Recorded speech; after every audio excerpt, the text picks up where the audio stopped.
My name's Evan from the Lonely Stoner podcast, and today I'm coming at you with some predictions for the upcoming Abu Dhabi card, Robert Whittaker versus Reinier de Ridder. The first fight I'm going to start with is with the fighters that I'm personally familiar with is Bryce Mitchell versus Said Nurmagomedov, which is the headliner of the prelims. Bryce Mitchell's first fight at 135 pounds, he's moving down a division. We know that Bryce Mitchell has skills and he can utilize them to his advantage, especially with the grappling. And of course, that's where Said Nurmagomedov's kind of specialty is as well, being a Dagestani Nurmagomedov. But I'm going with Bryce Mitchell in this one. I think Bryce Mitchell is going to have some decent size at 135.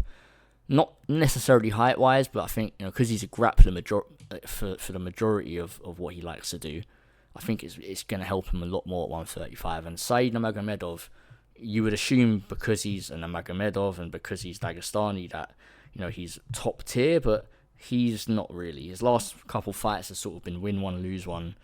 So I'm going with Bryce Mitchell, probably by decision. I see him being more controlling on the ground. I don't see either of them coming very close to finishing the fight. You might see a couple of submission attempts maybe, but I don't think we're going to see anything crazy with the striking. Of course, Said Nurmagomedov's last fight was a loss to Vinicius Oliveira, who just fought this past weekend. And Bryce Mitchell's last one was against Gene Silva, where he pretty much got destroyed, but it was Gene Silva. But I'm going with Bryce Mitchell. I'm going to go with a decision here. I think he's going to control in the grappling. I think he's going to grind him out and probably clutch up a 3-round decision over Said Nurmagomedov in Abu Dhabi. But it's tough kind of predicting because, it could go to 3 rounds and there could be some pre-written scorecards for Said and they give it to him simply because it's in Abu Dhabi. So you never really know, but I'm going to try and not think about the judges fucking a fighter or two. I'm going to just go with my gut and go with who I think is going to have the better performance. I'm going to go with Bryce Mitchell. And of course, we support what Bryce Mitchell says and what he believes. We are behind Bryce Mitchell. So yeah, I'm going with Bryce Mitchell. Next one up, open of the main card, Nikita Krylov versus Bogdan Guskov. Of course, Nikita Krylov's last fight was kind of a brutal knockout loss to Dominic Reyes. And if I remember correctly, I think I picked Nikita Krylov for that. So I'm a little bit wary to pick him again. However, I don't really rate Bogdan Guskov. I think he's a lot better than a lot of these unranked guys at light heavyweight. And his last fight, if I can remember correctly, was against like a short notice replacement. It was against a guy who isn't even a light heavyweight. The guy was a middleweight, some regional sort of guy, and he kind of just destroyed him. But it was Billy Elikana, yeah, I just looked it up, Billy Elikana. And that guy kind of had some success in the first with the grappling. But however, I see Nikita Krylov trying to strike in this one, and Bogdan Guskov probably trying to pressure with the grappling. I think Nikita Krylov will look good in this. I don't think he's going to just eat a punch from Bogdan Guskov and go down the way he did against Dominic Reyes. I see him using his range. I see him using kicks. I see him being quite successful in this. So I could see him getting like a head kick knockout or, being more damaging on the feet. He might get controlled on the ground a bit, but I can definitely see him being more successful on the feet, landing some nice kicks, some nice rangy boxing. I'm going to go with Nikita Krylov in this one. I believe in his skills and what he can do in the stand-up. So I'm going to go with Nikita Krylov. Next one up is Asu Almabayev versus Jose Ochoa. I'm not going to lie, I don't know who Jose Ochoa is, but I know who Asu Almabayev is. And in his last one, I think lost to Manel Cap. Manel Cap just schooled him. Absolutely schooled him. I guess I'll go with Almabayev. I don't really know much about Jose Ochoa, but if Jose Ochoa comes in and does well, then it is what it is, I suppose. Asu Almabayev has like a clear set of skills. He uses it. Of course, he's another one of these. Where's he from? Kazakhstan. Flyweight matchup. Just having a little look at his records. Yeah, submissions, decisions. He's been in the UFC for not that long, but he went on a nice little win streak, and ran into a Manel Cap, who was quite a big jump up from who he had fought before. Looking at Mateus Nicolau was the fight he had before Manel Cap, so that's a really huge step up because Manel Cap's such a talented fighter. So Yeah, I'm going to go with Asuyama Bayev in this one. And of course, yeah, it's in Abu Dhabi. So I'll move on to the next one now. Sharaputin Magomedov versus Marc-Andre Barriel. Now, this Marc-Andre Barriel guy, I feel like he's only known for getting slept. I feel like I've seen him be slept so many times. Yeah, no. He got slept by Joe Pyfer, got slept by Dustin Stoltzfus. Oh, that's of course, he won his last fight against Bruno Silva, UFC 315. I remember that now. Yeah, that was quite a good performance from Marc-Andre Barriel, to be fair, but I'm going to go with Sharaputin Magomedov. I think this is kind of meant to be a little bit more of a bounce-back fight for Sharabullet after being beat. Was his last fight the loss to MVP? I believe that was the last one, yeah. And of course, Sharabullet can only fight in Saudi because of his extremely fucked up, ugly looking eye. No disrespect, Sharabullet, you'd kick my head in, but that shit's ugly. That's ugly as shit, mate. So yeah, just do a Michael Bisping and get it done, man. Get it taken out and have like a glass eye or something, because that shit it creeps me out, to be honest. You know, but violating the shit out of him aside, Sharabullet versus Marc-Andre Barriel. I'm gonna go Sharabullet here. I'm going to go with a first or second round knockout TKO. I can see him landing something quite funky like he did against Arman Petrosyan. But I think he's going to have just all the advantage. He's going to have speed. He's going to have technique. He's going to have power. I think he's going to have everything over Marc-Andre Barriel, who, of course, is coming off a very good win and has a chance. But he's older and he's had some pretty bad knockout losses. So, yeah, I'm gonna go with Sharabullet here for this one. And now moving on to the super serious fights. Petr Yan versus Marcus McGee. Now, Marcus McGee, I have watched his last couple fights, and he's very, very impressive, to be honest. His last fight was all the way back in November of 2024 against Jonathan Martinez. Of course, let's talk about the fight being booked in the first place, right? I think I spoke about this fight being booked back when it was booked. Kind of crazy, to be honest. Marcus McGee is ranked number 13, I think. And maybe it's changed up because since I last checked the rankings, but you know, he's on a very nice win streak, a very nice 6-fight win streak. 4 of them being in the UFC, so he's 4-0 in the UFC. 3 finishes. The last one was a decision. Of course, Jonathan Martinez is a game fighter. He's a very game fighter, so I wouldn't expect Marcus McGee to really finish him. But still, he did well in that unanimous decision. And then Petr Yan, who's one of my personal favourite fighters in the UFC.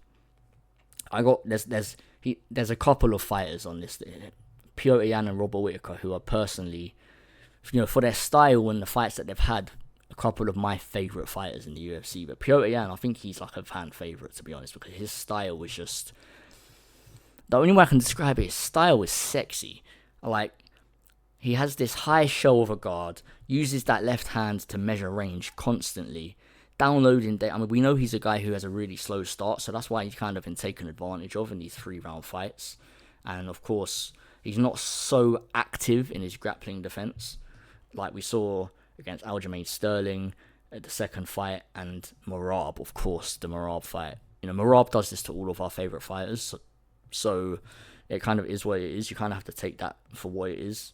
Had a very close fight with Sean O'Malley, which I'd probably have to watch it again to really say if Petr Yan got robbed or not. But from watching it at the time, I did think that O'Malley won.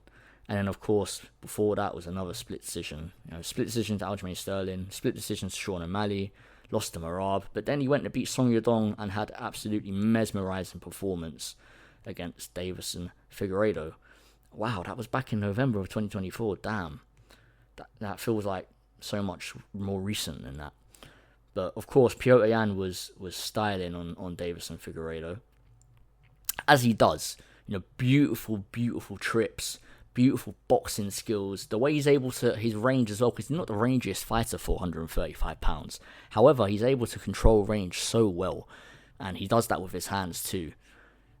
I remember him on the come up when he was like fighting John Dodson and stuff like that. Like, I was watching him thinking, like, man, this guy is next up at 135. But the way that 135 was so flooded with talent around that time, it was difficult. He did become champion, and like I said, I think he's a lot of MMA fans' favourite fighter because his style was just so fluid and smooth.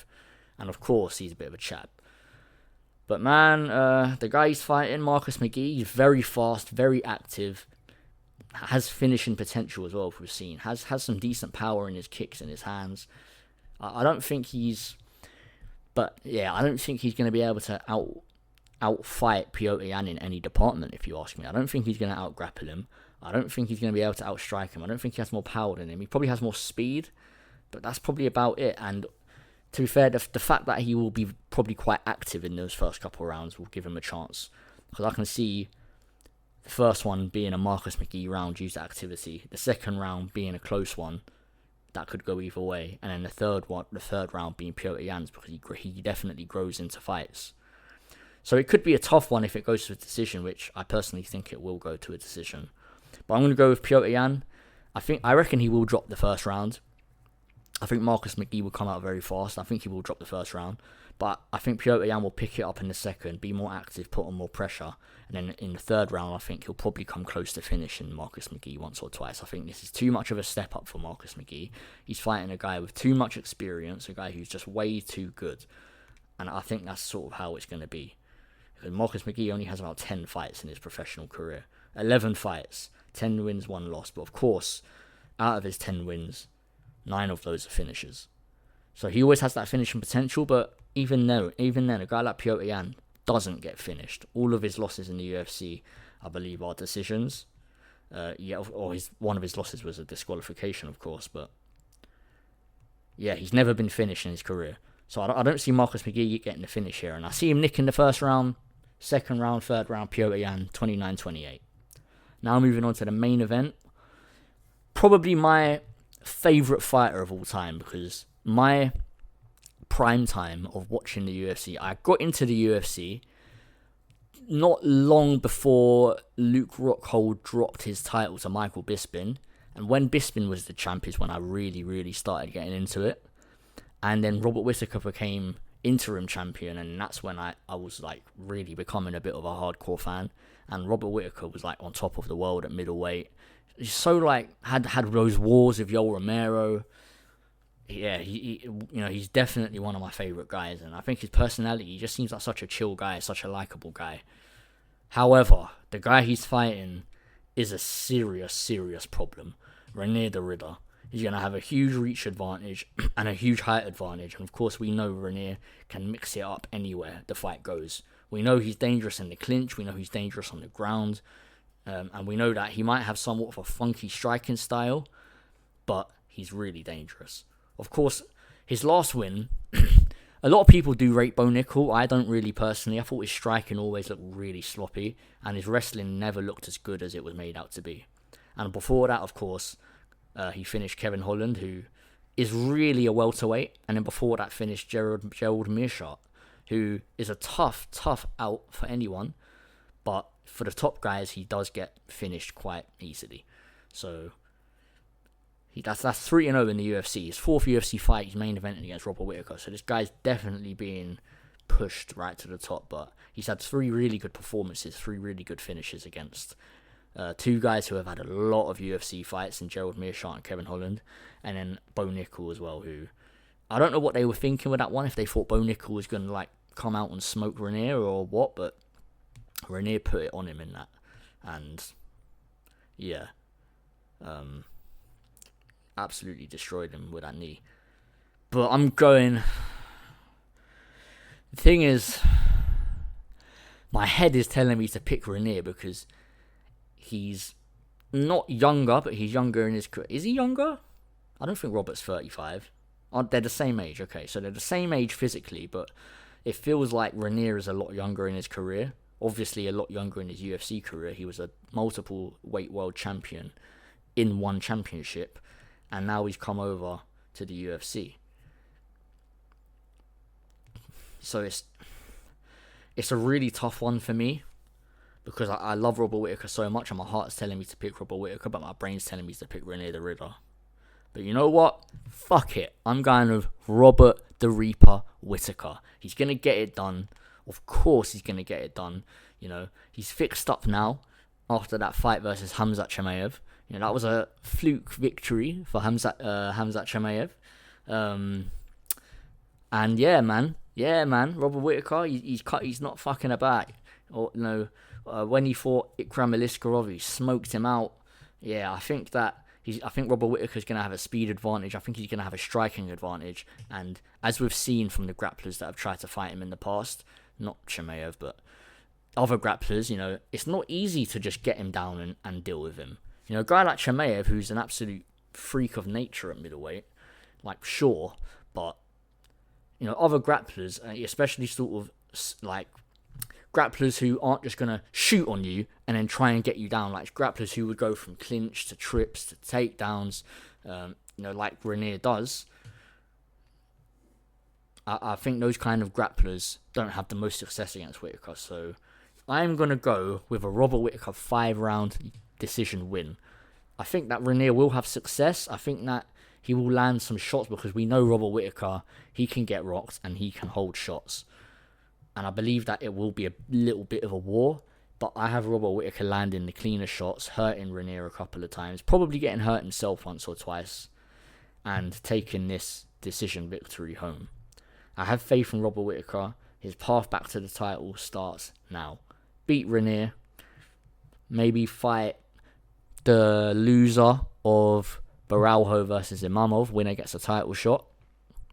Fight the loser of Baralho Imamov. Beat them and then get a title shot versus whoever's the champion at the time.